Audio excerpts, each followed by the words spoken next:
I think we're ready whenever you are, Councillor Jones. Okay, thank you. Good afternoon, everybody. Prynawn da pawb. Welcome to the meeting, the Democratic Services meeting, and the first item on the agenda is the apologies for absence. Are there any apologies for absence? Nicola or John, No. that you know of? No, Chair, there's not. Okay, right, so we have full attendance, do we? Or Nicola, Sue McConnell for me. Sorry, Chair. Councillor Tony Eason is substituting for Sue McConnell today. Okay, thank you. And there being no apologies, are there any declarations of interest? I somehow doubt it, but there we are. Are there any declarations of interest?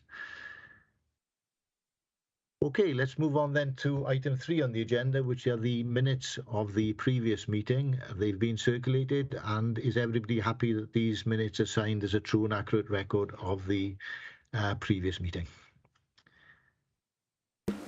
Yes, fine, thank you. Okay, everybody happy? We'll take those as read then. And moving on to item 4, Code of Conduct, Standards of Practice, Public and Officers and Public Members Interactions. This was the item that Councillor Brown wanted brought up. And do you have a background or any further information, John, to give us on this, or should we ask Councillor Brown to... Yeah, nothing from me, Chair. I was just going to recommend we go to Councillor Brown and get the background information on it and open up the debate from there.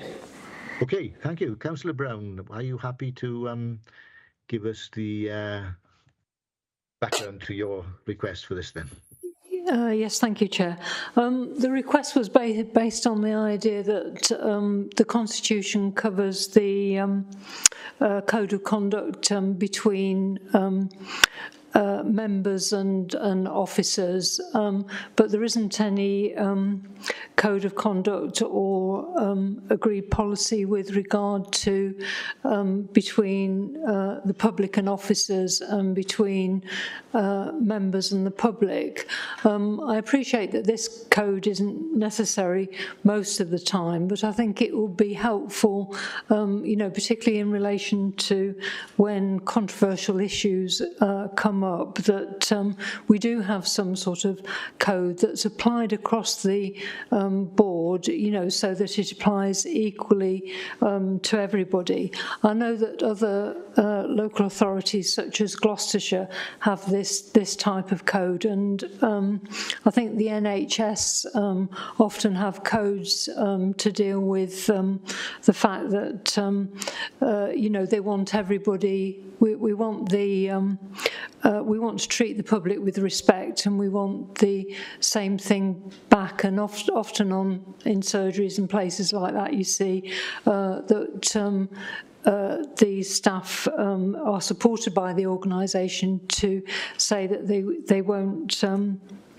They don't accept abuse or whatever. I appreciate that it's in a very minority of cases, but I think often a councillor or even an officer, can be in a situation where it's only their word against somebody else's, and there are issues, obviously, that people feel very strongly about. Particularly I've come across this in relation to planning matters, and I believe there was an incident even for an officer whereby an applicant threw chairs around the office, and I think it's just to establish that what are acceptable levels of behaviour, and how we are expected to respond, and how the public are expected to respond, and I think sometimes. Sometimes as a lone female, I think sometimes you feel a little bit more vulnerable because of the fact that, physically you aren't necessarily as strong, and I think that sort of thing can be quite intimidating, or it's really so that there's some guidelines on where the authority draws the line not only to protect members but also to protect the staff as well. So I think there is a gap there, and I have emailed before with links on other organisations like Gloucestershire who've got this sort of code as well. And you know, for example, if an officer or a member felt intimidated, it may be a question of saying that that member of the public would be better to raise their concerns via email as opposed to in person. It's just really those sort of simple type of things. But I do think it's a health and safety often look at these sort of policies as well. And I think it's helpful if an organisation does have those policies for situations which are thankfully very rare, but they do occur. Thank you. Okay, thank you, Councillor Brown. Working from a position of not knowing the code of conduct too well, but John, are you able to advise us if the code of conduct between members and officers, is that, or could that be extended to include the public in any way, or should we be looking at a new code of conduct, or should we go as we are? I suppose those are the options. If I come to you first, John, and then we'll have some input from other councillors, please. I don't think any of our codes of conduct are really going to be applicable here, because it's not necessarily a code of conduct thing that's bound by other bits. But perhaps if we can open it up to just other councillors' comments first, get the wider scheme of where the issues are coming from, and we can perhaps take the debate on a fuller context then to see what the best options are. Okay, lovely. Thank you, John. Armand, Councillor Watts. Oh, thanks. Yeah, I mean, I don't think where officers are exposed to members of the public. So if there was, I don't know. So if we're running a day where we're having an open day or advice thing, Monmouthshire County Council do not allow officers to be on their own, as far as I'm concerned.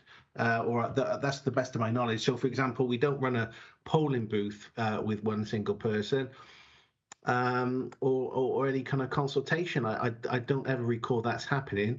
I think there are other issues. I mean, look, I think it's a fair point to make about then the vulnerability of people. But I think regardless of whatever sex you are, I think, if you come to my board, some of the people can be quite intimidating, really, regardless of whether they're male or female. But there's a flip side to it as well, which I kind of discussed with John last week, is that, so the example here is we look at, I think what the council is trying to say is look at best practice, isn't she? So what do other local authorities do? There isn't I kind of quickly looked at this. There isn't a definitive template, but South Gloucestershire, for example, have a different type of setup than, say, Gloucestershire as a whole. Again, I scanned around. I couldn't see anything for Newport, which would be or Bristol, for example. But there's a flip side to this as well. There's an expectation then on members of the public who equally then interact with officers about responsiveness as well. And I know I'm changing the subject slightly, and if members are not happy about that, then that's fine. But I think that what also I discovered that we don't have anything written down about the responsiveness of officers to members of the public. I mean, I could go further and say there isn't anything definitive about the responsiveness of officers but there is an expectation about behaviour.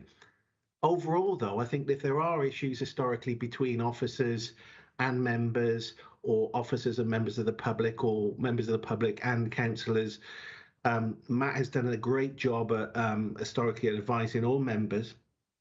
I've suffered it myself from one specific person who was effectively, I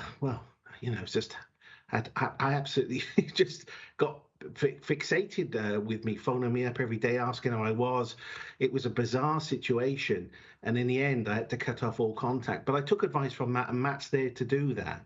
So, and I'm sure he would do the same if it was officers. And I'm sure that, mine is an isolated incident. I think there have been cases where other people have been exposed to kind of poor behaviour from members of the public, or, people who effectively,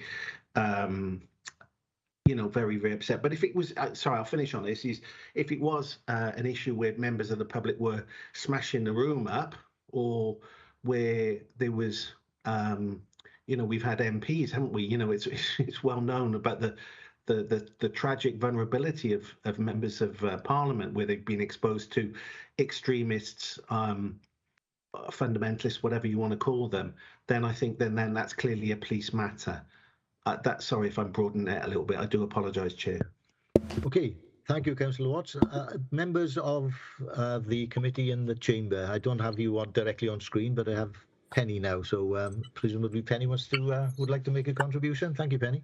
Councillor Jones. Yeah, it's just a comment that a few years ago we had a very serious issue between it was a one-man protest band, really, who stood at the entrance to County Hall on the roadside and had placards and everything. It was aimed at one person in particular, one officer, and it was very unfair and very unpleasant, and it went on for some time. I don't know if you remember that, John, but I just wondered what became of that. I mean, how did they deal with that? Did they think we needed a code of conduct after that, or a change of practice? No, again, I think the details on that were, as they're going to be very specific for the individual and the individual cases that you're dealing with. And a blanket code of conduct, or a code of practice, then let's call it, if you like, was never going to hit the nail on the head for that individual or cover their circumstances. Like, it's probably not going to cover it for most of the circumstances you're coming across here. That was multiplicated by long conversations, bringing them in, and meetings with officers until we got to a point of we've thrashed this out and there's nothing more we can do for you. It still wasn't the answer that the individual wanted, but we gave them the opportunity to talk it through, and it fizzled out in the end a little bit. Okay. Yeah, you're right. Okay, thank you. Any other members? Councillor Strong, Chair. Thank you. As Councillor Watts has begun to highlight, it's not just a matter of face-to-face contacts. Councillor Watts mentioned telephone calls, but increasingly, of course, social media can be very intimidating. And while we accept, I think all of us accept that we are and should be open to robust criticism, there is a dividing line somewhere between that and intimidation. And I think it's important that there are, whether you call it a code of conduct or a code of practice or perhaps just guidelines, there are guidelines for councillors on how to respond when they feel that line is being crossed. Thank you. Any other member? Sorry. Councillor Stevens. Councillor Stevens, Chair. Councillor Stevens. It's Maria Stevens. Thank you. Yes, I'm not sure if this is a code of conduct issue or whether it's something else, but I've been heavily involved with issues of antisocial behaviour in Caldicot in my ward for the last 3 months. And at times I have felt very, very vulnerable. And that's led to a lot of my personal details being deleted off my council profile. Is there a procedure?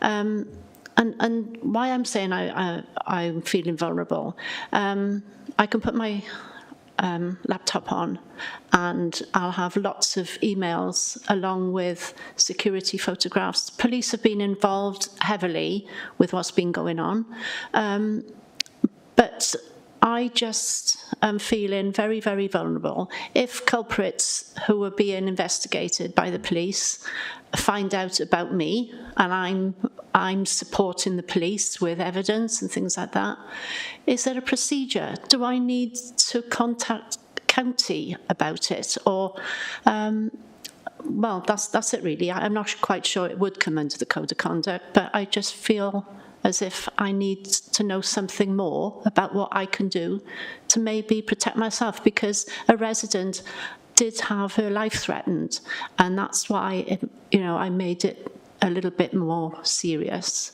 Yeah, thank you. Okay, thank you. Any advice on that one, John?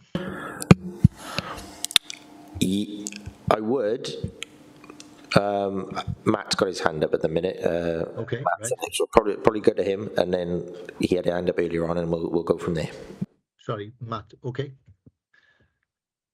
I'm conscious Councillor Watts has got his hand up. If you wanted to get the councillors. Oh, is it not supposed to be? It's a legacy. I do apologise.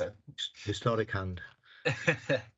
So good afternoon, councillors. Good afternoon. For those viewing from home, Matt Phillips, Chief Officer for People and Governance, and so Monitoring Officer as well.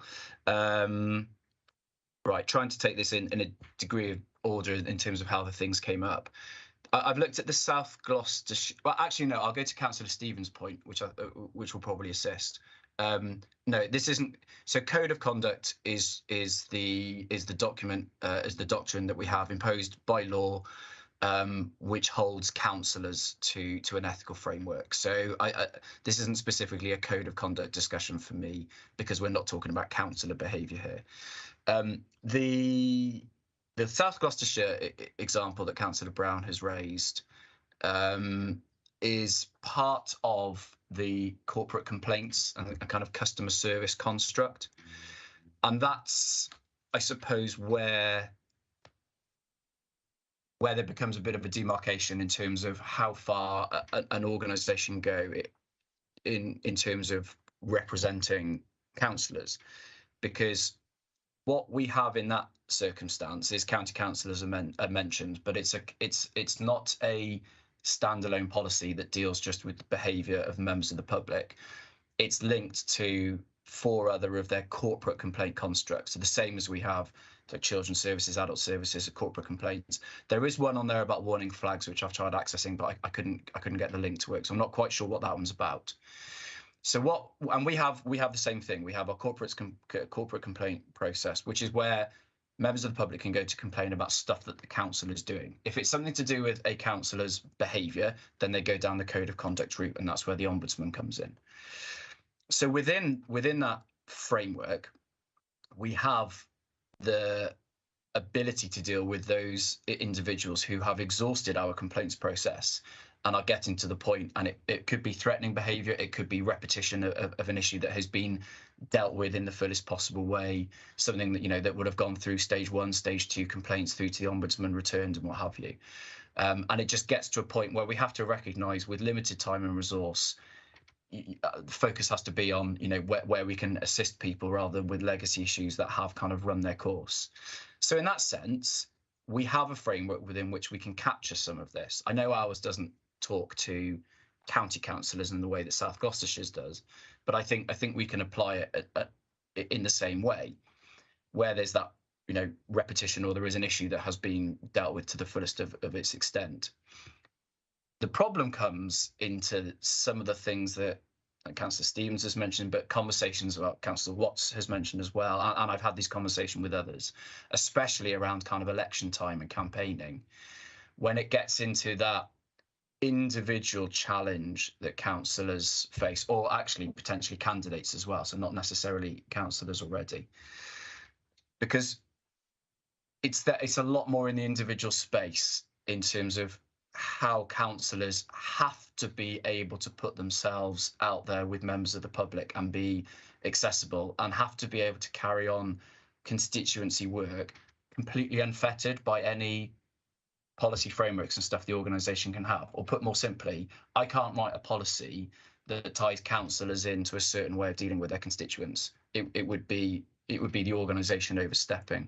Yeah. And that's where we get this grey area. It becomes a lot more difficult. I'm always interested, and I always ask the question, what parties do to assist and advise councillors in these circumstances, because I don't really have sight of that, and I don't know what kind of support structures exist.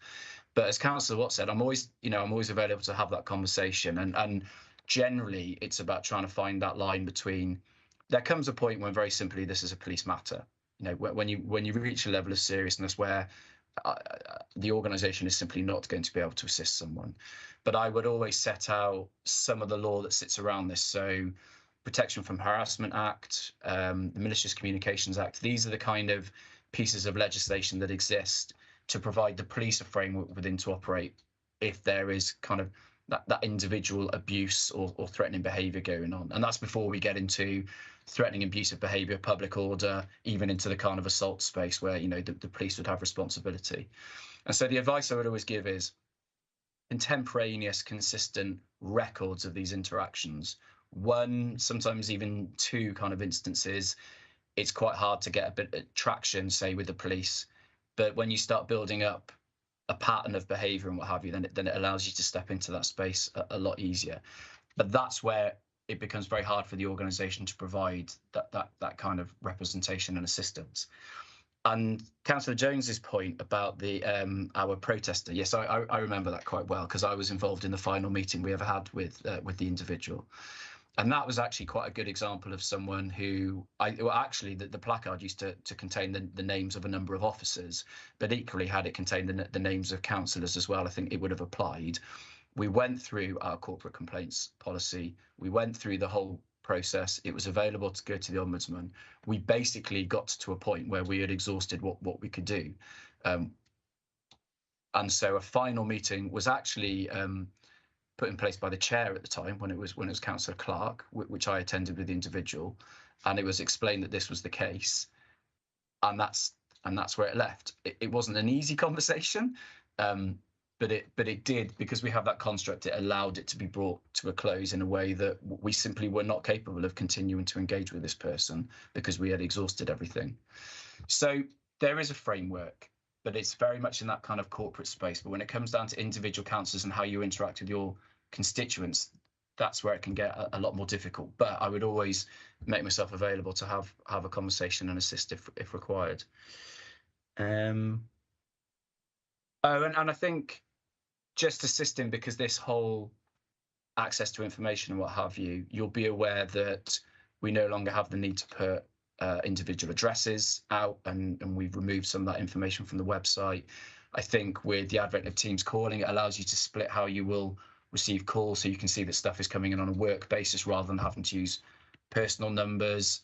I think there's the possibility of looking to get into the kind of training space as well. In terms, I'm not talking self-defense lessons or anything, but into that kind of guidance around just advice as to how to, because you are all individual entities in the same way that I can't wrap our data protection aspects around you, because you're all considered kind of individual data controllers.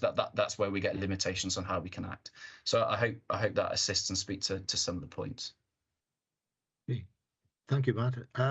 Armand, Councillor Watts. No. So Matt and I I think we had a similar conversation prior to the election about this, and where Matt and I disagreed was, I did think, I know we laughed it off, right? But I think there is an element of, so it depends on your political party, and obviously I can only speak for the Labour Party, but so for example, if you're challenged and then there is an issue of a code of conduct, so you've exhausted the internal, if I'm wrong about this, Matt, if it's changed, I don't know. So if you're on the receiving end of it, you then can go to the Labour Party, for example, and you can get legal representation. That's what you pay for that. But there is a kind of level of exposure, depending on what the specific case is, that you are quite vulnerable. And I think there is, Matt's absolutely right, there is a kind of grey area, from my recollection, of how best to defend yourself. And I think if you are a newer member, you are really potentially quite vulnerable when it comes to some of those grey areas, which are, fairly endless. Going back to specifically about the election, I think there was advice, that we should go out as kind of two members, and I think that's probably good advice. And obviously, the timing of it. You don't want to be going out when it's dark and when you're not visible, and so on and so forth. And I think, unfortunately, because of what's happened on a national level, and because of the polarization of politics, we see today, don't we, that the fascists have effectively won an election in Italy. I know it's Italy, but we've seen kind of the extremes of British politics come before us in a very, very ugly way. We could be a victim of somebody who's fascinated or with a specific member or opposed to a political party. So you are potentially quite vulnerable. Unfortunately, it kind of, sorry, I'm being rather long-winded, but it comes with the territory. I'm not opposed to people who feel that they potentially, I know it's probably, but even Maria, there are things you can learn to defend yourself that you may not necessarily need or hopefully never need, but you never know, right? So I wouldn't personally be opposed to if Matt said, look, we're going to run these self-defense classes for those who want them. I think that would be a productive idea. I know Matt doesn't necessarily agree with me. Unless obviously Matt was doing it, I'm not sure if he was. If he's thinking about it, I'm sure he's more than capable of running one. But that's my particular view on it. Anyway, I'll shut up now. Thank you, Chair. Okay, thank you, Councillor Watts. Any other comments? Councillor Brown, Chair. Councillor Brown. Yes, thank you. Yeah, I don't think we're really talking about a code of conduct. It's really more guidelines, and the guidelines really are supposed to be there, to protect both officers and members when a member of the public may be behaving in an unreasonable fashion. And I don't think it's unreasonable to ask for some of those guidelines.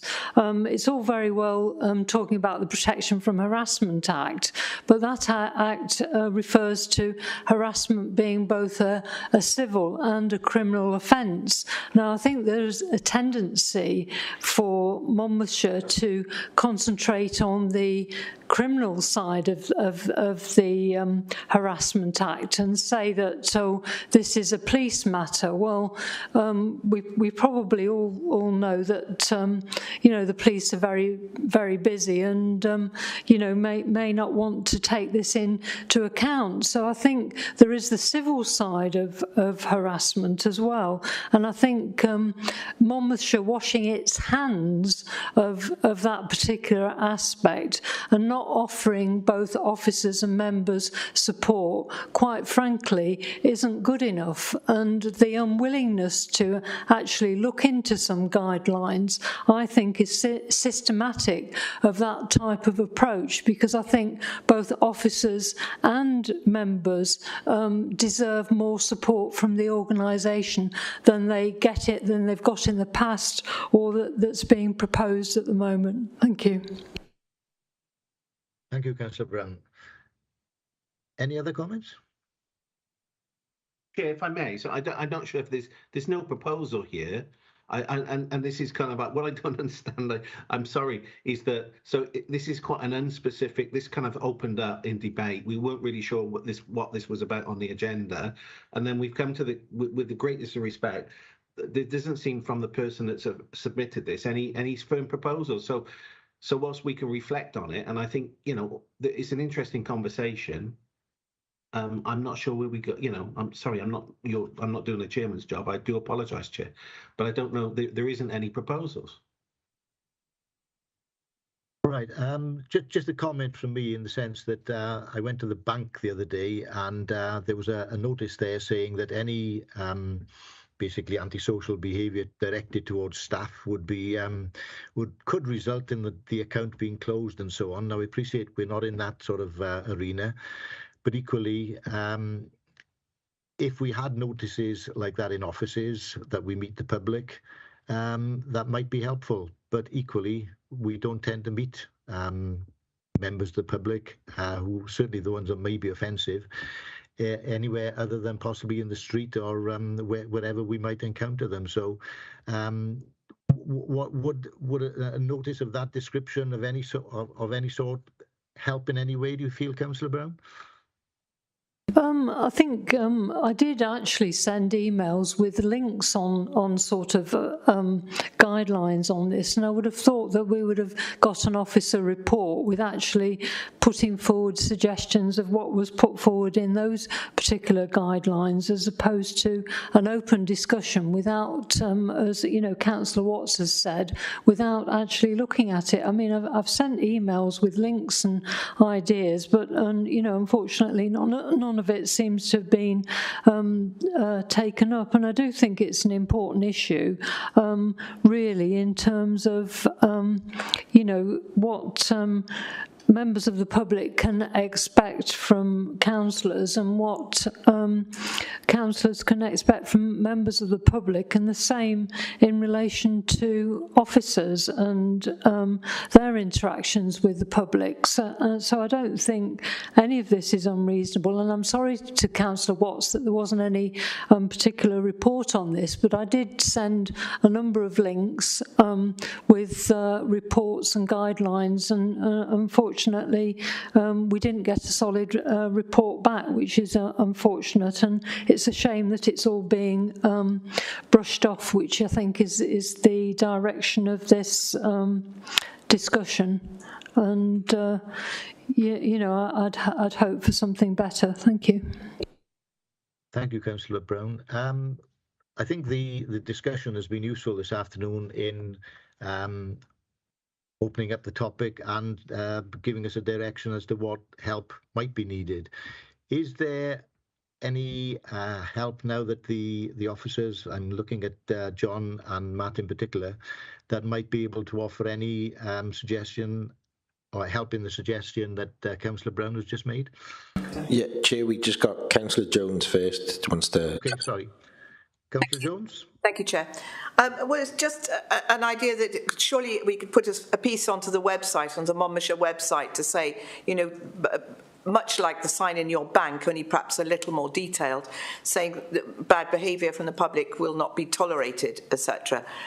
You know, just a small warning on the website. That is where people tend to go, and then at least there is an awareness of it, rather than a whole code of conduct or pages of guidelines. Because I do understand the difficulties, you know, the individuals, etc., and the amount of examples that there would be to cover could take, you know, many pages.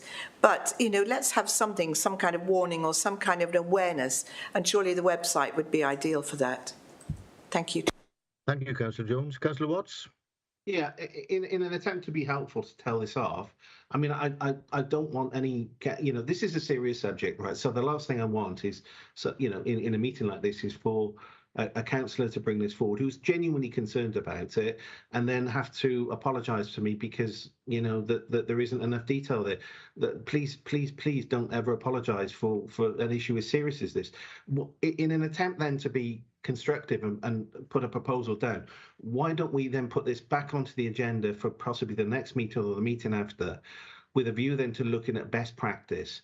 So we already know, don't we, that South Gloucestershire, that seem to be, I looked at that example, Matt's looked at the example, other councillors seem to have looked at that example. Well, that's one example. Why don't we independently go around, you know, effectively all we've got to do is kind of look at this and look at 3 examples and see what's available. And I'll give you an example. You know, some schools, particularly in England, operate a shared parents policy. That's free, and I think that's an example of good practice in schools. I do. Not every school does it, and I don't know why they don't. But there's no harm in simply going on a website and cutting, pasting, effectively plagiarising that policy. So what I'm trying to say to you is we could do it if we wanted. So my proposal is, if I can, Chair, to the committee, is that we go away and look at, you know, allow councillors or the officers or both to look at examples of best practice in other local authorities. Okay, thank you, Councillor Watts. How is that received by the meeting? Matt? Thanks, Chair. Yeah, I'm responding to your hand up. Yeah, I've not explained myself particularly well earlier, so I apologise. I'm not, you know, I can't hear washing our hands of it and brushing it aside without recognising that I didn't set it out properly. We have an unacceptable behaviour policy. It's it's not word for word the same as South Gloucestershire's. A key difference is South Gloucestershire's specifically mentions county councillors, but the example I gave that Councillor Jones raised was an example of that policy being used as the result of a meeting that was put together by a councillor rather than an officer at the time. All of the other examples that Councillor Brown's referred to, I've looked at them all. They are all policies and guidance along the same, unacceptable behaviour, zero tolerance towards abuse of staff, etc., etc. They're all within that. I was trying to speak to that framework, that corporate complaints, unacceptable behaviour framework. We have it, it exists, but they are all tied to a corporate complaints process, which ties the organisation to certain standards, etc. The requirement to investigate and so on and so forth until you exhaust everything and you get to the point of being able to effectively refuse to communicate with someone if it gets to that point. The grey area I spoke to is it would be very, very difficult to then, and I haven't seen an example of this because, like I said, the South Gloucestershire one is of a corporate complaints conclusion in unacceptable behaviour. Is getting into that grey area of how a councillor who is not an employee, all of those policies speak to the relationship between an employee where an organisation has vicarious liability for them and members of the public, and we can apply that in the right circumstances when a councillor is involved, as I've given the example of us having done so. But if we are to create a something that tries to address the grey area with regards to how councillors interact with members of the public, it requires that fuller construct around it, which ties councillors to certain level standards of behaviour that goes beyond the code of conduct. And I think that's where it starts to get quite problematic, because the organisation cannot and should not be dictating to councillors how it is that they conduct themselves beyond the ambit of the code of conduct. So this is why we try and exist in this grey area where I try and provide advice and assist and what have you. And yes, I mean, civil or criminal, if someone is in the position of receiving harassment as an individual, I will always be advising that they treat it at the highest level, which is criminal first, which is why I would advise going to the police in those circumstances. So I don't want the committee to go away thinking that this is being brushed off or washing hands of it, and just recognising that there's a grey area that's very difficult to deal with, because you have individual sovereignty in terms of how you choose to engage with people. And I am not about to start trying to set out how that should work. But we do have a corporate complaints framework, which is mirrored by the various links that have been sent through, that we have applied in the past when an individual has been acting in a way that is deemed unacceptable. It's difficult. The training bit, we've done it in the past. I don't think it's crash mats and what have you, Councillor Watts, sorry, but I've had a back channel from John. He can follow that up. We can, in that guidance space, the WLGA guidance on social media is very, very good, for example, as well. So we can put this stuff together, and we have discussed this in member seminars in the past. So that, and stuff has happened in terms of addresses being removed. So I just don't want that impression of hands being washed, brushed aside, etc., to be a lasting impression that there are ways of doing this. I don't want councillors to feel that they are on their own. Okay, thank you, Matt. Any comments? Is your hand up, or is it a historic hand, Armand? Oh, sorry, sorry. Any member in the chamber? Right. Sorry, I've got my hand up. Councillor Strong was there. Matt has actually answered the points I was going to make, but I would make, almost as an aside, let's keep a sense of perspective on this.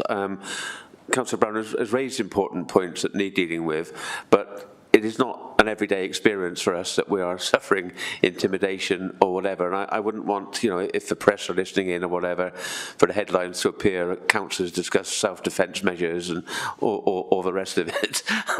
So, a sense of perspective about it as well, please. Thank you. Councillor Brown? Yeah, I mean, I think I did originally say it's only in rare circumstances that this happens, and the majority of the public and the majority of members, I'm sure, are very respectful in their relationships. But I think there is sort of like a borderline if.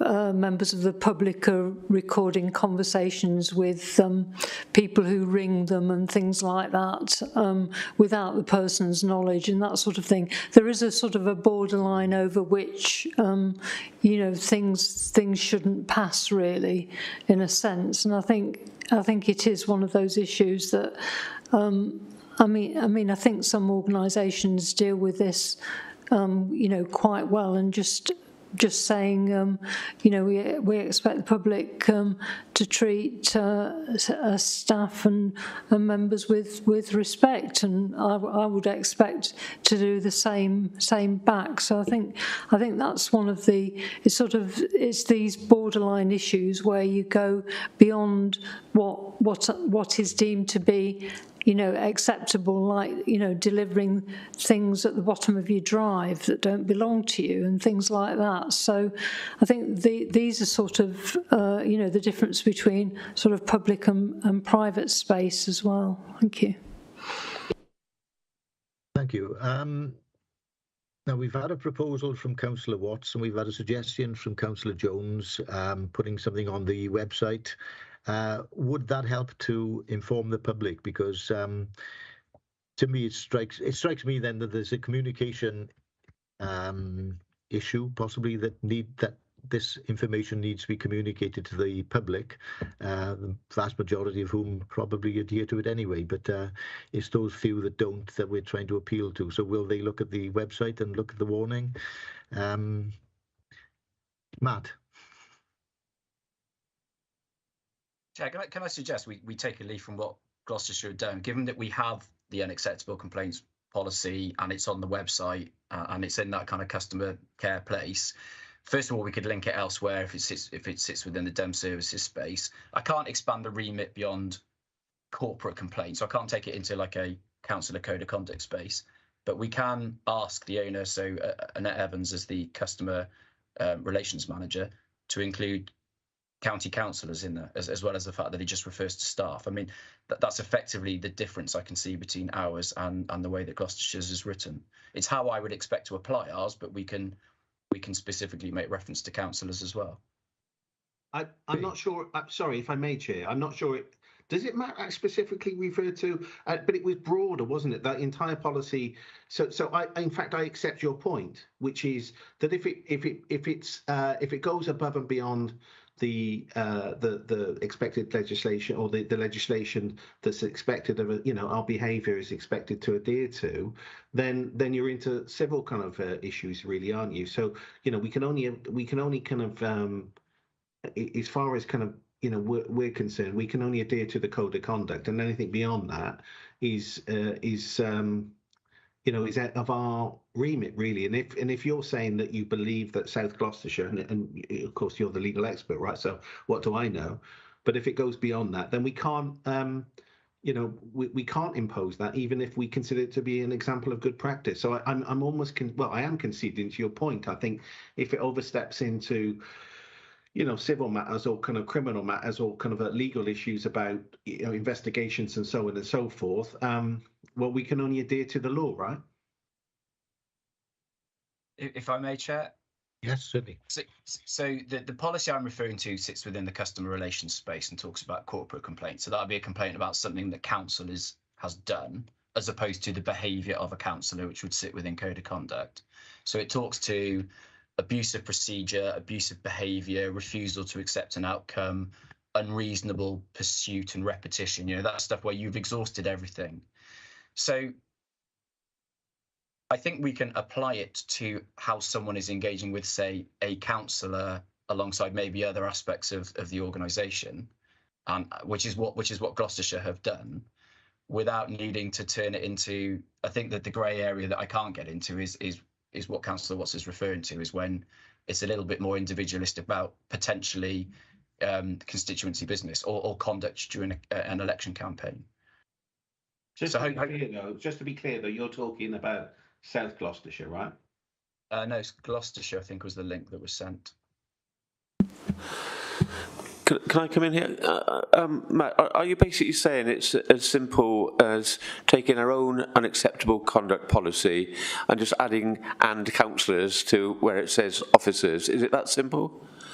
Yeah, the word used throughout is staff, whereas when you look at Gloucestershire's, they list county councillors within it as well. I can't broaden the remit of what it's designed to do, which is in that corporate complaint space, but I have no issue with doing what Gloucestershire have done. It's the same thing in Gloucestershire. It is part of their corporate complaint setup. It's not a standalone thing that seeks to address this grey area about just councillors themselves. Would it be useful then if we brought that policy, our own unacceptable conduct policy, to a future meeting with a view to making those slight amendments and at the same time checking that it would fulfil the purpose that members have been searching for in this meeting? Yeah, if you're happy, I mean, I don't own the policy, so because it sits within the customer service space. But if we take an action to take it to Annette Evans as the owner of the policy, there may be some reason that I don't know about why we can't make this small amendment. But if we can make that amendment, then I'd suggest she makes it, and then we report that back to this committee in the future. Okay, that sounds a way forward.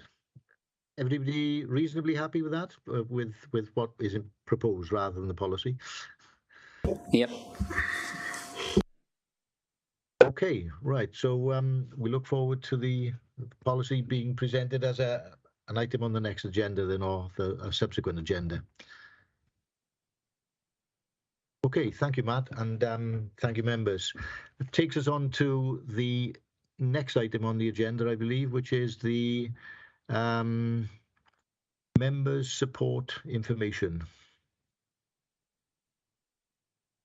Verbal report from who in this case? I think this is. Sorry, I think this is me. Sorry. Yeah, right. Thank you.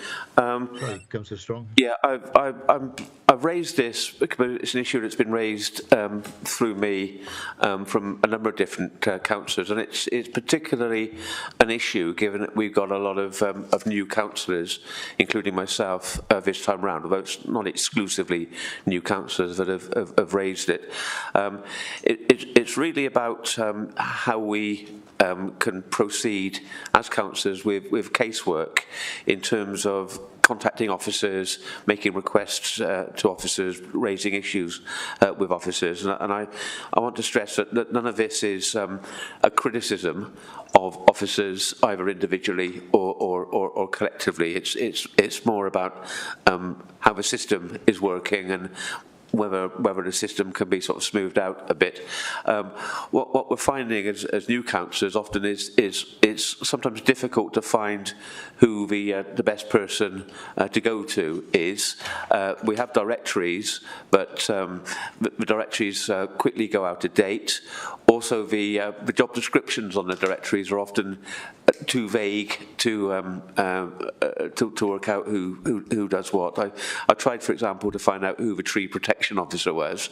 I believe we have one, but I couldn't find out from just looking at the directory. So what tends to happen is the new councils are going to some of the older hands and asking, who do I speak to about this, and so on, which is all well and good, but we do want to be able to stand on our own 2 feet. We also want it to be clear that we are acting as advocates for our residents, and sometimes it feels like going through my Monmouthshire is in a way sort of depriving us of that. There should be a more direct route. I understand that My Monmouthshire is a useful management tool. When you go through My Monmouthshire, it does get onto the system, and you get a response. Sometimes, though, the response is just the stock one, like under review.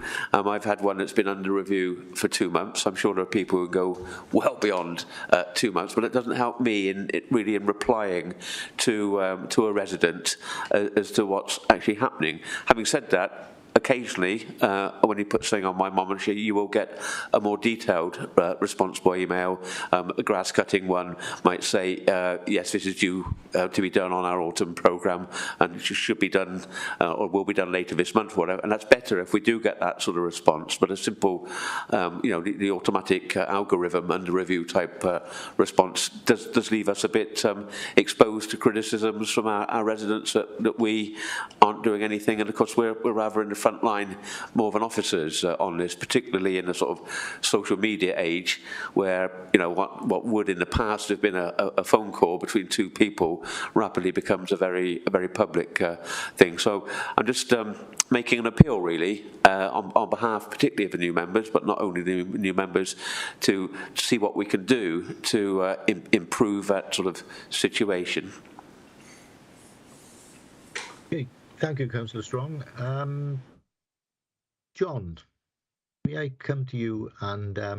sorry, Councillor Watts has his hand up. No, I'm sorry. I just don't want to spend all afternoon talking and boring everybody to death. But Peter raises a really important point, and the thing that really is kind of key to this. This isn't down to older members just having better contacts with long-standing officers. This is a combination of, well, COVID in a way. COVID was so disruptive and created so much distance and basically closed down the entire system that some people disappeared, some people continue to work at home, and I'm not opposed to that, but the communication between officers, and particularly with the new members, is at times non-existent. And just to cheer you up, I found one officer tried to contact one of the officers the other day. It was illegal, and it was a dispute that went on for 3 weeks, and I had to answer. And I know you've probably all been through it, where you're getting contacted by social media, you're getting phone calls, people texting you, and it was to do with a developer, and they closed off the street, and people were very, very upset, and their lives were effectively being significantly impacted for 3 solid weeks, including a bank. But I got absolutely no response from the local authority, none whatsoever. And people, because they see you as a representative of the local authority, they eventually become frustrated with you, even if you turn up and meet with them directly and try to liaise. Which again, is you wonder whether or not you're specifically supposed to be doing that. And what really typified it for me was one of the officers referred to me as Amanda. Now, that it was like, what's happened here? Now, if I can go back to the good old days, forgive me 1 second on this, is that all officers used to sit at desks, and in front of them they have a list of elected members with your mugshot on it and your contact details, and they were encouraged to have a good good relationship with officers. And I think in some ways, whilst we can never go precisely back with that, I think it's important that we at least try to reintroduce the officers to members and vice versa to build up that relationship, because we're all going to have problems with highways, we're all going to have problems with access to rights of way or whatever it is. We all have similar problems, even though we maybe have different demographics. So I would encourage the local authority to think about it in greater detail. Thank you, Chair. Thank you, Councillor Watts. Anybody else before I bring John in? Yes, but I can't get the hand up, sorry. Okay, Councillor Jones. Can I come in? Yeah, I don't quite know what's been asked for, but I do agree that pre-COVID, life was very different. The officers were around all the time. You had instant access. But I would like to say something here. There is a time constraint here. They are very, very busy and they have lots to do, I agree. But somehow it was easier, as I said, when they were around to be able to talk to them. But the idea is, as a new council, to build up relationships with those officers. And it's not going to be instant, but build up in particular with the chief officers, who will then help and guide you. If you say, well, I really want to speak to somebody down the line, who should I speak to? I have found that helpful all the way through, and that is what I still do. I do agree with Armand that things have changed, and having nobody in the room next door, or we used to pass, didn't we, in the corridor all the time. It was always a mixture of officers and members, and it was a sad day when that did finish. So it is prohibitive. But what I was going to ask is, I don't quite know what's being asked. Are we saying that we want a time limit on replies, because perhaps that would help the situation in some cases. We tend to, put in a question. Well, I haven't had so much of this problem, but just occasionally, and we don't get a reply for a long time. Now, sometimes that is because it has to be looked at, with using many members of staff. It may be an issue that's particularly problematic. But other times you think, I just need a quick answer. This person keeps phoning me or getting in touch with me. Should we have? We try and apply 5 days, don't we? I think that's it. I try and be quicker than that. But we should answer all emails within 5 days. I think it's our guidelines. Certainly we work to. Surely, perhaps all officers, we could suggest, did this as well. Now, I'm not complaining here. I'm just saying that there are cases when I know there are long-term, problems and people are not getting replies.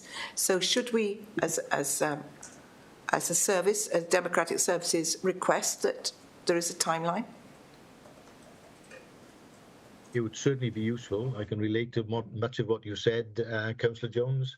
And is there an issue as well? Sorry, I'm losing track of the debate here, even though I'm trying to pay a lot of attention, in the sense that we need information as to who to contact in the first place, as members, new members, whoever, and also a more defined timeline as to when we might expect a reply. Are these the two issues that we're discussing here? Yeah, I'd be happy with that summary of what's coming from my direction. I mean, I don't disagree with anything that Councillor Jones says. I think part of the problem is that with the number of staff cuts that we've had, some officers are having to deal with so much.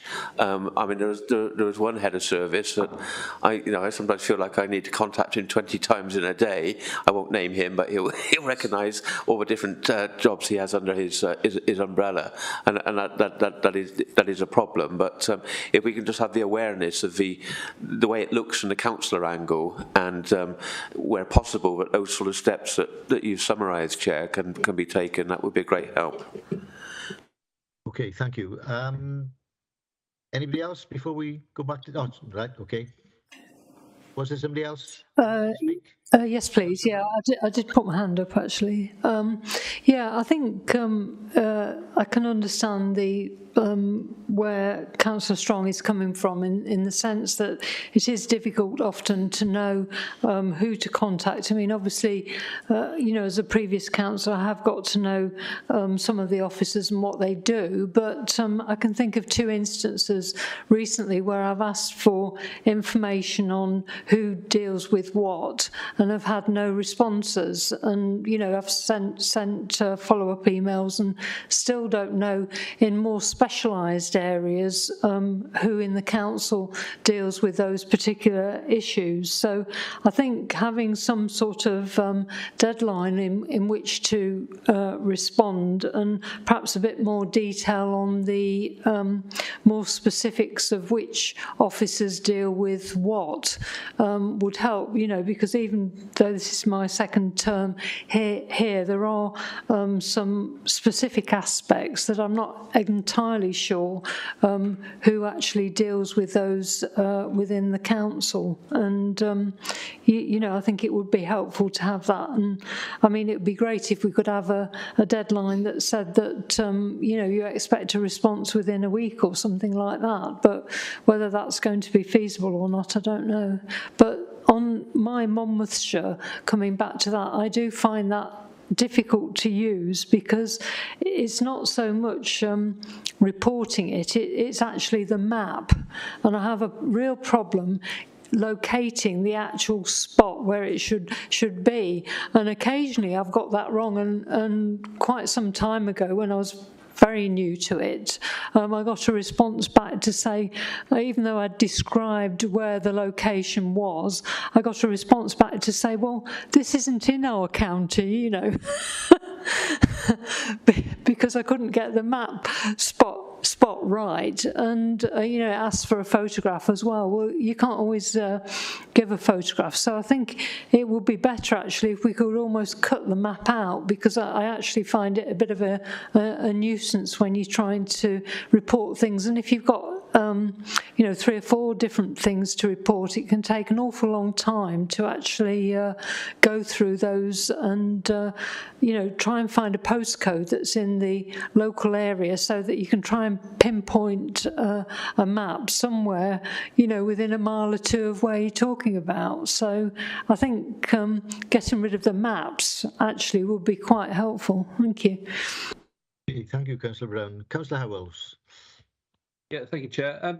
I just, I recall at the beginning of sort of when we started this term that there was an invitation to sort of meet all the officers, or am I imagining that?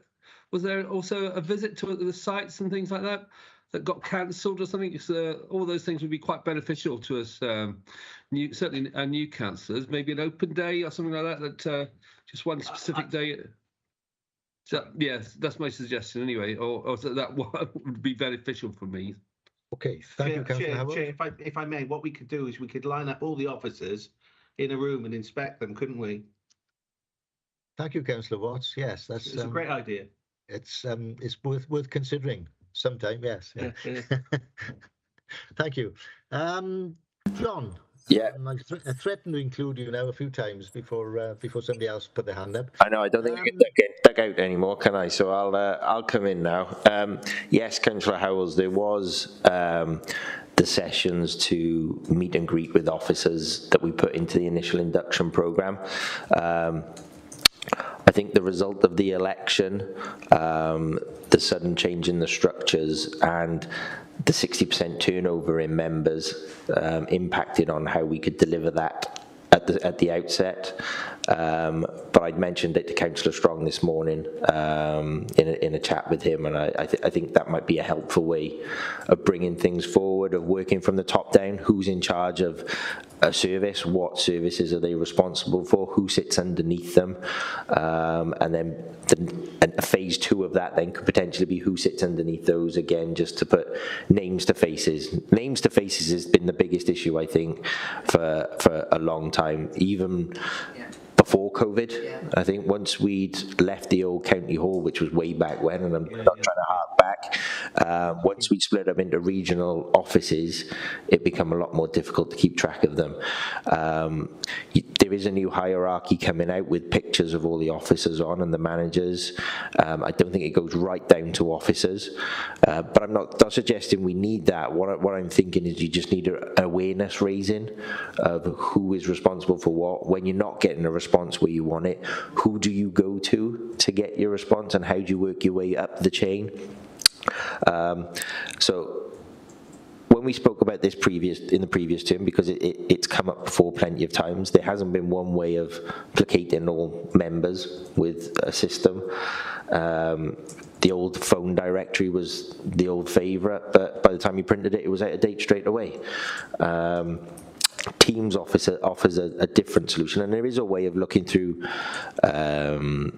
who's in a team, in the same team and under the same manager within the team's application. I'll do some guidance on that and send that around. That might be a helpful way of, if you're not getting a response from that officer, this is the next one, or someone else within that same team you could go to. On the my mumshire bit, on the mapping, again, I didn't know that was an issue. What I'd recommend is, if there are issues bugging you, we're here. We've been here every day pretty much since the election, and we're here to help. If you're not getting a response or you don't know who to go to, ask us. We're on hand. We get it a lot from some members, but if you don't be afraid to come knocking on our door. On the mapping thing, it's a digital one, and I'll recommend it back to digital so they can have a review of the process. They can look at whether that's something they can take off. And just after the election, we did circulate to members contact numbers of key officers that you're probably going to be wanting to contact on the doorstep. There's no point giving you specific details of jobs of everybody in the organisation that's going to be 100 pages long when you're looking for a contact number because someone wants a quick response. You want to know what are the key services at your doorstep that you're going to respond to, and who do you pick up the phone and give them a call. So we gave you that just after the election. I'll probably put it on the agenda for next time, perhaps. We'll bring it back and see if we can change it in a way, let you tear it apart and see what suits you best, and revise that. Other than that, I'm struggling with some of the more practical things perhaps that we can do for you, but happy to have a look at whatever it is that's going to help. Chair, I can't raise my hand. Could I speak? Yes, Councillor Eason. Yeah, well, thank you. As one of the old ones, like Penny, we know who the officers are, we know what jobs they're doing. And I use Teams a lot because Teams is a very potent tool, as John mentioned. I think the important for new members, they come to me, who can we contact? So I've got to say who to go to. The important thing, I think, is to have a diary of, not a massive diary, of who are as you mentioned, in what teams. So if you go into a team's calls, you can call that person up and you can call them directly. I think the Teams is very powerful. It doesn't give public their numbers, but you've got access to them. I think Teams is the way forward, but it's getting to know who you want to call in the first place. Thank you, Councillor Eason. Now then, we have some hands up. Armand, is yours up historically? No, mine's historical. I would say you've had your say of it. That was a bit harsh on Penny to say, as one of the old ones, Tony. You're, with the greatest of respect to you, Tony, we love you. You are one of the most senior councillors. You are the most senior councillor, I think, but Penny isn't close to that, really. No, that's Maureen Powell. It's probably experience is better than old, eh? Right, let's move on to Councillor Howells. Thank you. Thank you, Chair. Just going back to the My Monmouthshire app, I find the mapping tool quite useful for pinpointing. So sorry, Councillor Brown, I would disagree with you on the location. Although I think the My Monmouthshire app probably does need a little bit of updating, and I've been chatting to some of the officers. I understand that some of it is currently under review, so maybe the mapping can be made more specific. I'm not sure. I have had trouble with the map, using the map, but in general, I can get the pin in the right direction, which is quite handy for location. Anyway, that's just my point. Thank you. Is that Mon Maps or Monmouthshire app? The map that's on the My Monmouthshire app itself, so it helps to locate any specific issues. Have you tried Mon Maps? No, I don't think I have. No, I think you can look at stuff on Mon Maps, etc. But I think what we're talking about here is logging a call for a specific issue and then giving a site location on the mapping tool there. Seems to me flexibility seems to be the key. Just don't make it mandatory. It might be as simple as taking that off. If you can offer it, give it. If you can't, then you've already logged a call, and we should be following that up in the right way. If we need more information, then we go and find it in some way. But again, I'm speculating here. I'll pick this up with digital, and we can follow it up with them afterwards. Yeah, I think I think there's another app. I don't know whether it's Up My Street or something like that.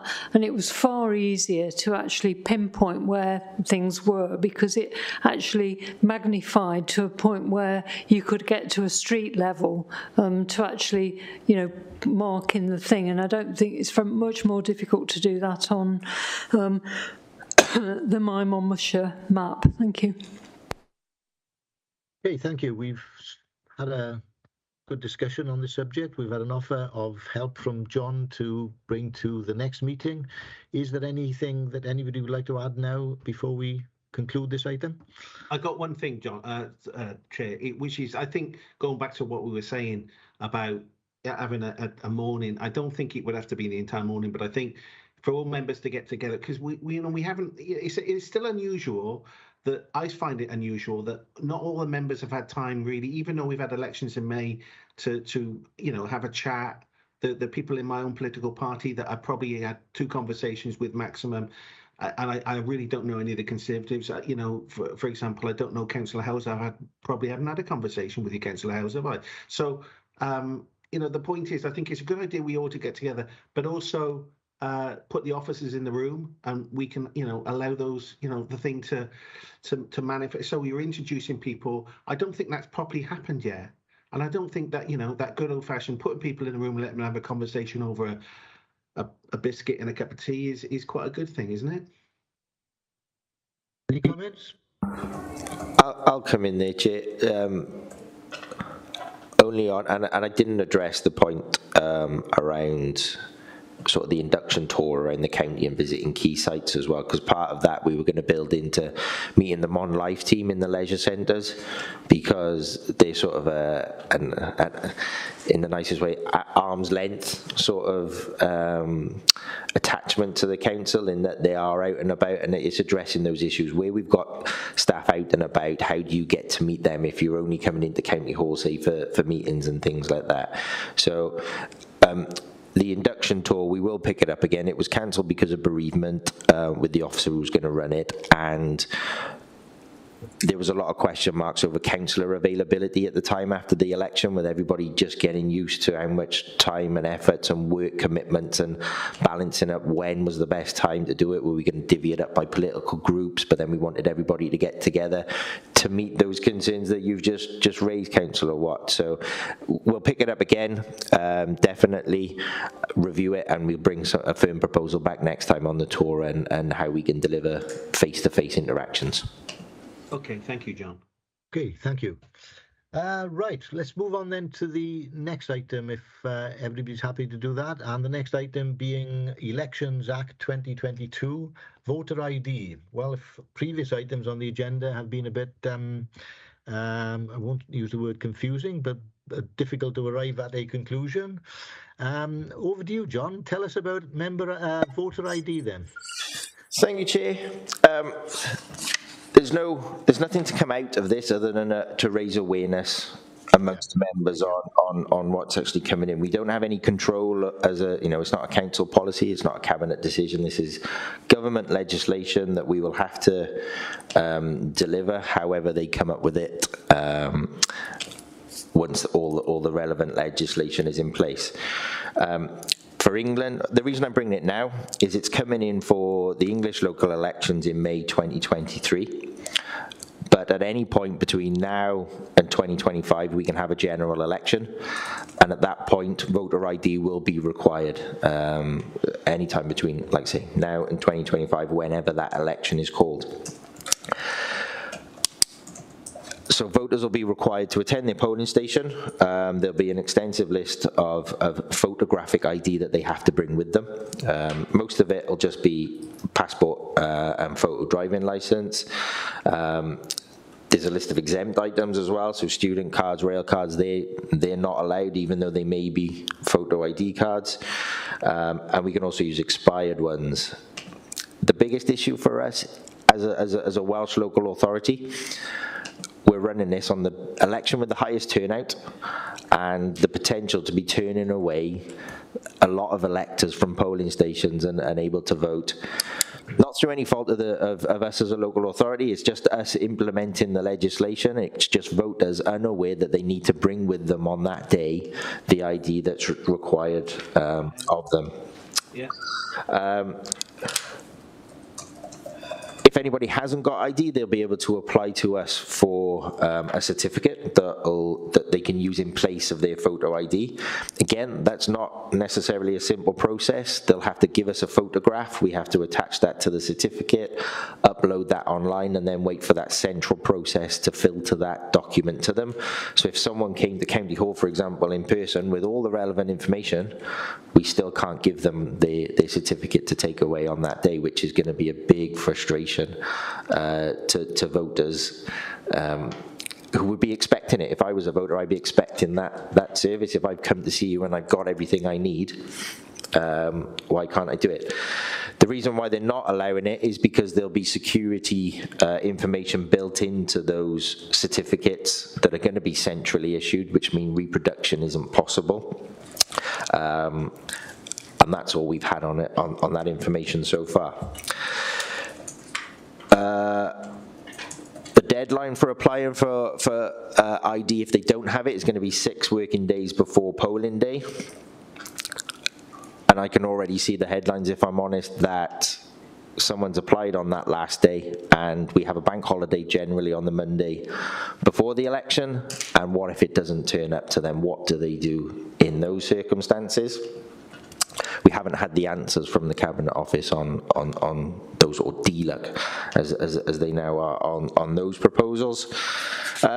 Within the Act, there are some other points as well around restricting the handling on postal votes, changing or removing the 15-year limit on overseas voters that's currently in place. And there's also some other things around, how we're going to administer the checks in the polling stations. We're going to have to set up, either have a separate room or makeshift private booth areas within the polling station for us to check ID if a voter doesn't want to show their ID in front of everybody, as an example. Lots of big issues there. That with a snap general election, that we've only got 6 weeks to deliver it in from the date they tell us to polling day, could cause a lot of headaches and a lot of bad news stories. So this is why I'm bringing it to the committee, really, to just make you all aware of the potential outcome of the impacts. Now, common sense to me would say that when we have a change like this, communication is going to be key. We need to get that message out to the voters in some way. In the past, we've had funding from the relevant governments to do a household letter to everybody to say, this is coming in, this is what you're going to need. These are the actions you need to take if you haven't got it. For me, that would be February next year. We would write out to everybody, just in case there is a snap general election, this is what you need, these are the steps you take, this is how you have your certificate, and your certificate will last you 10 years from the date that we issue it. So it's going to be in place then for whenever this general election is called. There is no, yeah, that's the other issue. There is going to be no funding, though, from central government to allow us to do any comms on it.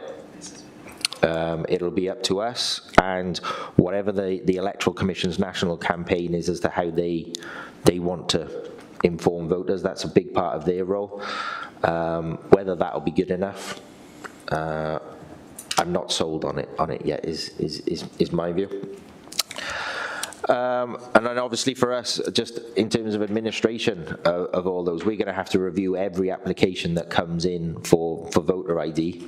And if they're only getting that notice at the point in March when they receive their poll card, we could be inundated with thousands of applications for voter ID at that time. That's going to be relatively close to the election, when we don't have an extensive set of resources to go and pool that. Just one example, we have to review everybody's photograph in the same way a passport office would on a passport photo, to make sure that the photo is sufficient enough for them to use it as their ID in the polling station. To give you some context in terms of numbers, we receive probably around 2,500 to 3,000 duplicate registrations per election of people who have already registered to vote, that take lots of time to process. We've got to do all this on top of that as well.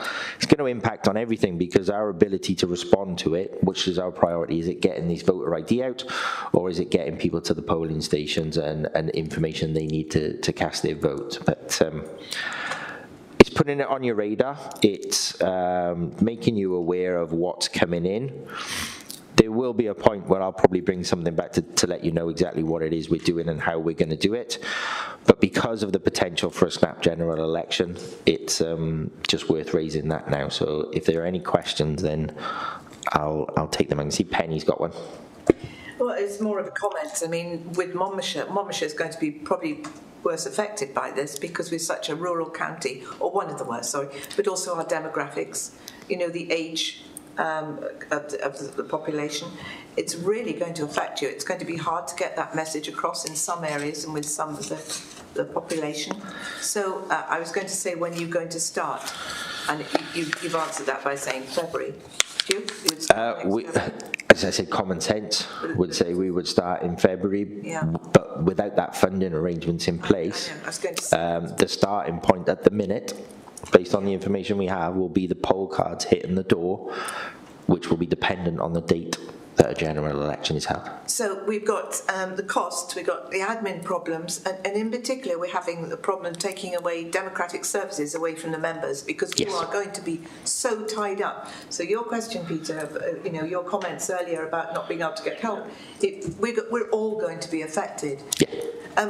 One comment is that obviously members should be involved with this to help you in the end, and that when they canvass, when an election is called, obviously, not go out now especially, they at every door they talk about your ID, the ID, whatever party, obviously, so you get people aware, and that will help get the message across. But that is a huge job that you've got, and no funding from government is not on. Yeah. Councillor Strong. Yeah, I'd like to thank John for that, what was a very informative report, also a very alarming one, I must say. I'm just grateful that the legislation doesn't apply to elections which are specifically Welsh, which is Senedd and local authority elections. It seems to me that what we got here is a sledgehammer to crack what isn't even a nut in Monmouthshire. Not an issue in Monmouthshire at all, and I'm not sure it's an issue anywhere, to be honest. We're talking huge cost to implement this. I'm reliably informed that a mail shot to all our residents is, what, £25,000 in postage? Yeah. I could think of a lot better use of £25,000. We spent a lot of effort in trying to increase participation in the democratic process. Experiments like putting polling stations in schools and things like this, and this is just opting the other direction. There must be a lot of 18-year-olds, for example, let alone anybody else, who don't have driving licences, who don't have passports. Are they going to be going out of their way to apply for these certificates? I mean, we all know on the doorstep the number of people say, "Oh, I haven't made up my mind," or "I didn't know there was an election," or whatever. I mean, we know weeks and months in advance when the election's coming, but we're political animals. The general public, many of them, don't really think about it until the week of the election or the day of the election, and others don't think about it at all. And it's just very distressing that that situation is going to be made much worse. And I'm well aware that, my comments are in a way pointless because there's nothing we can do about it other than doing what we can to ensure that everybody's well informed. I did suggest we put a thing in with the council tax bills, although that might have a counterproductive effect. I don't know, because that's not the time when we're most popular with our residents. But ways are going to have to be found. At the moment, this report has only come, as I understand it, to this committee. I think it needs to go to all councillors with a very strong recommendation that they read it very carefully, because it has huge implications for all of us. Can I make a comment, John? I think, sorry, Tony, just one comment to come back in on the point about the divergence between English or general elections and PCC elections and local and Senedd elections. We've got a by-election coming up for a county council seat next month. If that was combined with a PCC or a general election, the voter wouldn't need to give us voter ID to vote in that election, but we would have to turn them away from the PCC or the general. So they could literally come in. Have you got voter ID? No. Okay, I can only give you this paper then.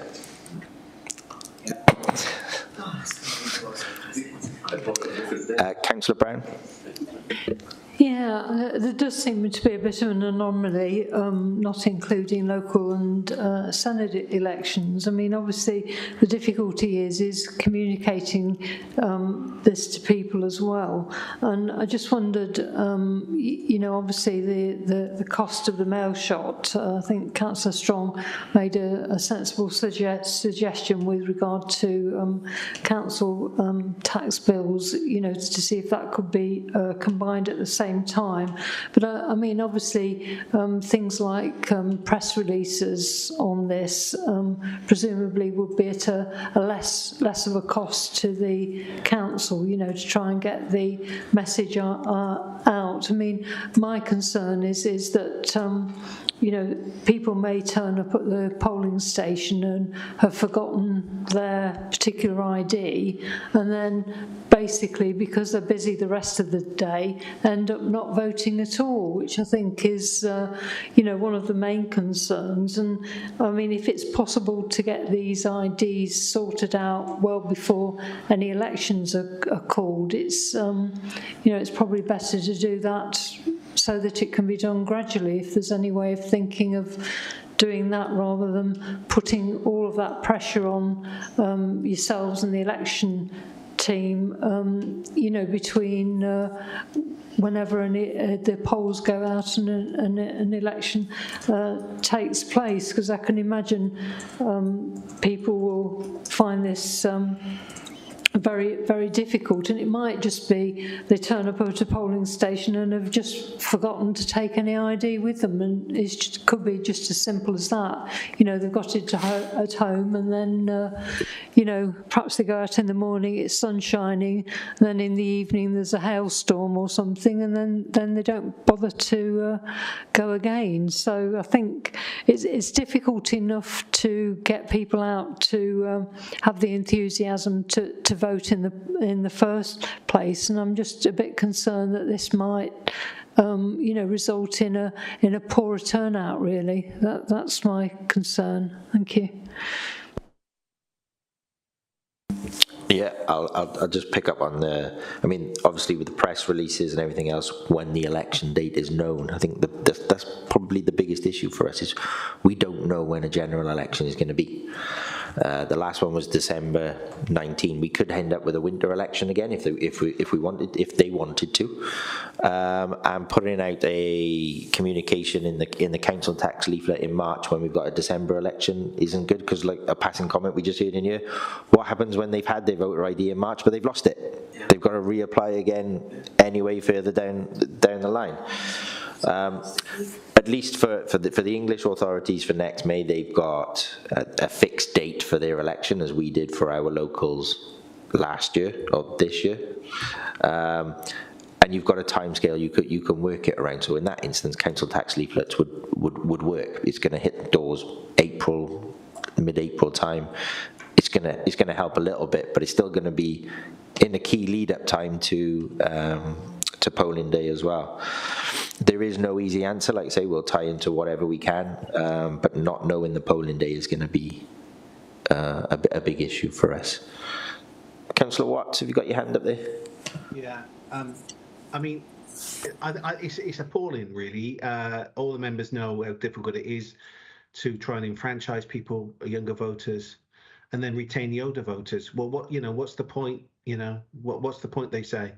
So I'm lucky. I'm like Marmite. People will either go out to vote for me or they go out their way not to vote for me. But that's just me. So you shouldn't smile at that, Chair. That's not kind. It's wins. No. So here's the thing. I recall this. Was it last September? A year ago, last September, when we went through. No, it was June. Sorry, when we were trying to identify people with settled status. Well, what a fiasco that was. Remember asking people to go via the app, and then that we're asking these same people who are only allowed to vote in local elections but not national elections to ID themselves.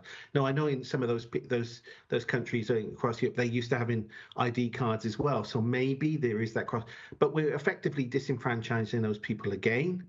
We're certainly going to disenfranchise a whole group of people who have been traditional voters, come rain or snow or whatever it is, older people, because they won't be able to get out. It's absolutely disgusting. So what I would say we should be doing is really writing to the specific minister and asking them to, as we can as a full council, this could come to full council as soon as possible, and collectively write to them and ask them to pull their finger out, or get them to refocus on some of the problems. I think they're aware of the problems. They're just hell-bent on destroying democracy, as far as I can see it. It shouldn't be a chore. We should be encouraging people. We've made all sorts of efforts, haven't we, over the years, putting polling stations in, in Tesco's or wherever it was. It's simply wrong at all levels, and I think it is an attempt to my own personal opinion is an attempt to undermine democracy. But that's it. Thank you, Chair. John? I got Councillor Eason and then Councillor Sandals after that. Just a quick one regarding postal votes. You've got a pretty efficient system now, and our view is to encourage people to vote by post because of the easiness of it. This will make it even more complicated for those people who want to get a postal vote, or we want to have a postal vote, is that they got to apply twice effectively. They've got to apply to get their voter ID, and then they got to vote the same voter ID to get that postal vote. I take it, therefore, that at the polling stations there will be a computer screen with everybody's pictures on to compare photographs. Would that be right? Nope. So the application process for the ID will be, you'll need to give us your name, address, date of birth, national insurance number, in the same way you do when you register to vote now. Yeah. That's automatically compared against the Department for Work and Pensions database, and we get a result back whether, yes, those details match, yes, they don't. If they don't, then they need to provide us with documentary evidence to support they are who they say they are. Yeah. All they'll be doing in the polling station is checking that the voter who arrives is a likeness to that identity that they're bringing in. So we've already done the checks in the background, essentially, that this is the person who they say they are, and we're just checking it is that person in the polling station based on the ID they're bringing in with them. For postal votes, again, it's another grey area at the minute. They're going to be bringing in legislation at some point that we will need to check the ID of everybody who applies for a postal vote when they apply. But at the minute, it's going to be that they can apply based on the data that they're already giving us on a postal vote application. Okay. Councillor Sandals? Hi, yeah, I was just looking through the list of acceptable ID at the moment: photo driving licence, passport, national ID card. National ID cards went out in 2011, apparently, according to the gov.uk website. I've tried to find the comprehensive list that it talks about here. The list is extensive, but includes passport, but I can't find it. So it was just to flag that up, really. But, so unless you're, a driver or, a passport holder, it is just going to be, I'll reiterate what everybody else says, it's just going to be an absolute nightmare, isn't it? Logistical and expensive nightmare, which has been imposed on us, which is a real shame. So just wanted to say that. Thank you. Just to add that the only way we're going to be able to legally deliver this is by literally on the poll card having every single document that you could present in the polling station listed on the poll card. Fortunately, when we put that in English and Welsh, it's going to get lost in a lot of information, to be fair, that they need to try and identify. But that's a practical thing that I'll end up having to work around rather than anything else.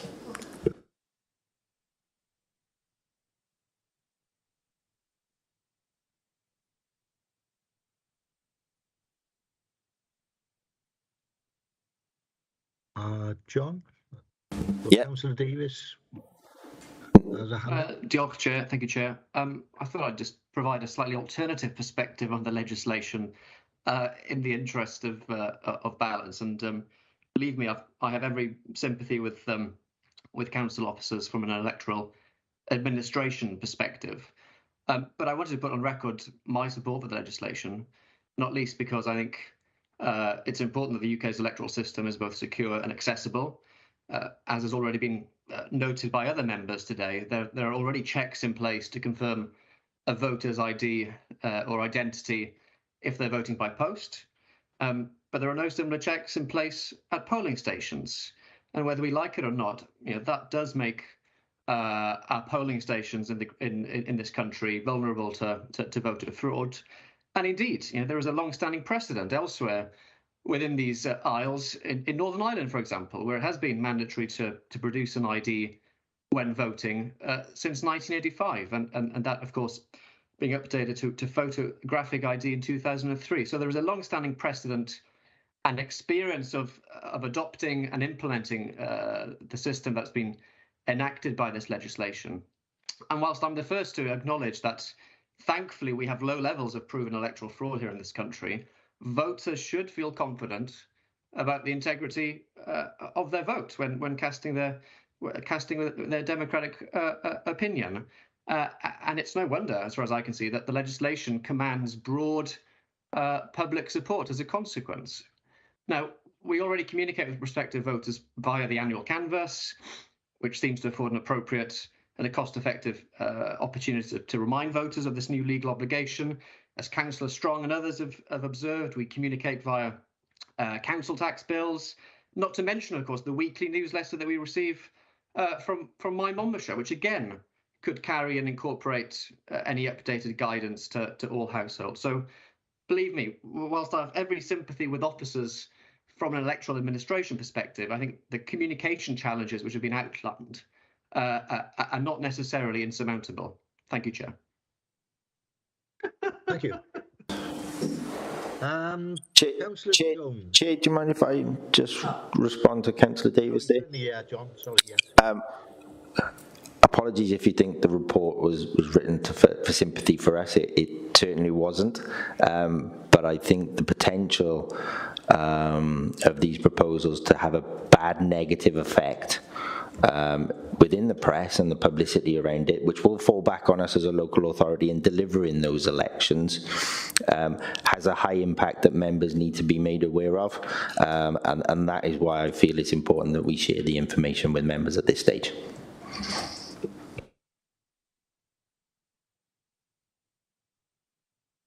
Okay, thank you, Chair.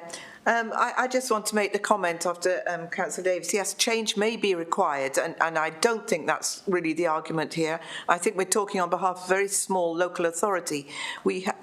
Change cannot be brought in like this without the required funding and resources with it. Then it can go ahead and run smoothly. At the moment, we have not got the funding and we've not got the resources, and we've already talked about the fact that democratic services will be literally wiped out for the rest of the members whilst this is going on. And that is the part that I think we're really complaining about. If change is coming in, then so too should the funding and the resources. Thank you, Chair. Thank you. Councillor Sandals? I just wanted to say exactly what Councillor Jones has just said. If they want it brought in, it should be properly funded. And that was it. And I didn't mean to put my hand up twice. I'm really sorry. That's okay, no problem. Councillor Strong. Councillor Davis talks about an alternative. I think he might live in an alternative world, to be honest. Our electoral system does already enjoy the confidence of the vast majority of the population. The number of cases of electoral fraud is so small as to be almost impossible to measure in percentage terms.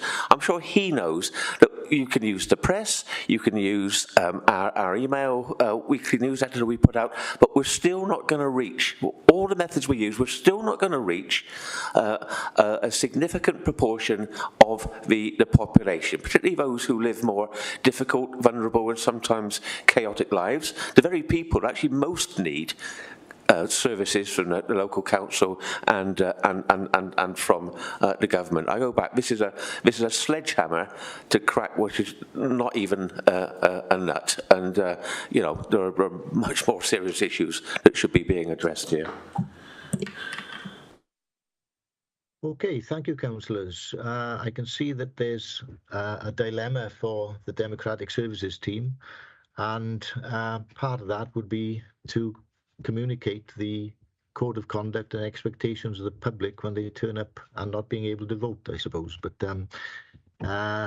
anyway, I think that everybody that has expressing the intention to speak has been given the opportunity.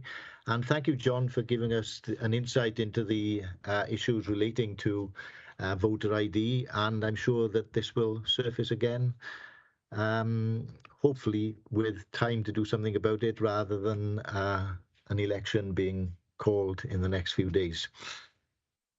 Anyway, moving on. I believe the last item on the agenda is to discuss the future work programme, and that has been communicated in the agenda. Quick click forward, and I'm not sure whether we've counted. There we are. Code of Conduct Standards of Practice from Councillor Brown. That's been dealt with and will return at the November meeting. And then the timing of council meetings in June 2023. So is there anything else then that we should be adding to our work programme as it appears at the moment, please? Chair, other than what's been discussed today, of course.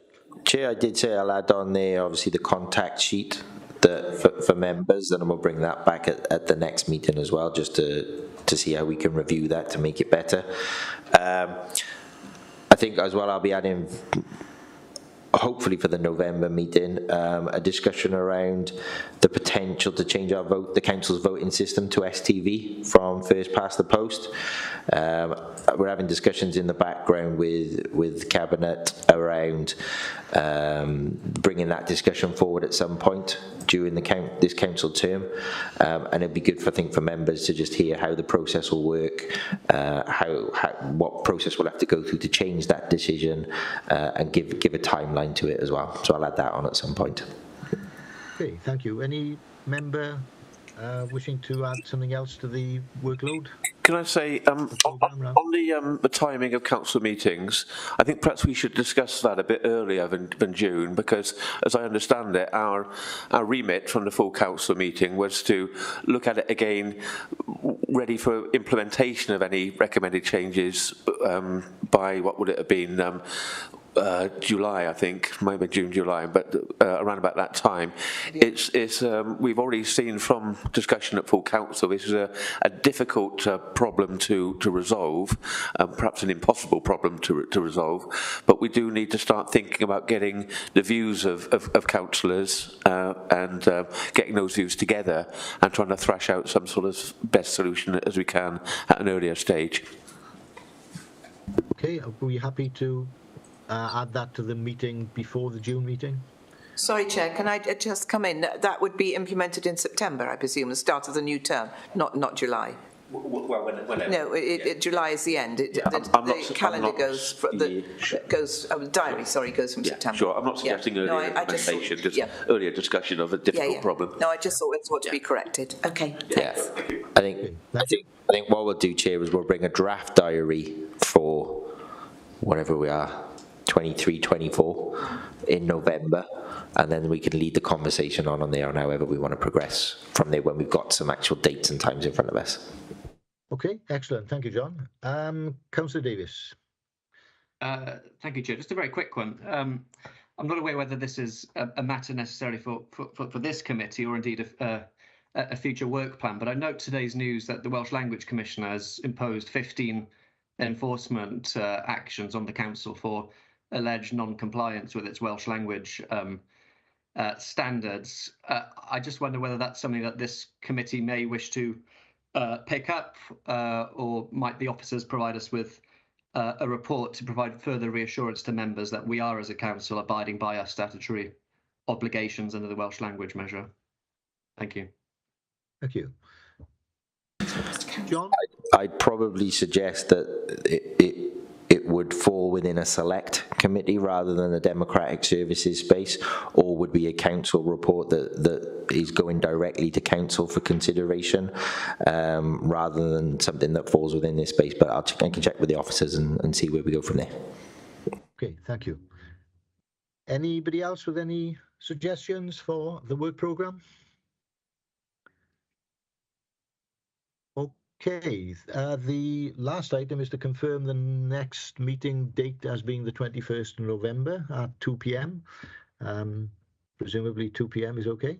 And all that remains for me to do now, I think, is to thank you all very much for your attendance this afternoon, your inputs, and hopefully we'll secure better working conditions for us as a whole team of councillors for Monmouthshire County Council. Thank you all very much indeed. Diolch yn fawr. Thank you, Chair. Thank you. Diolch. Diolch.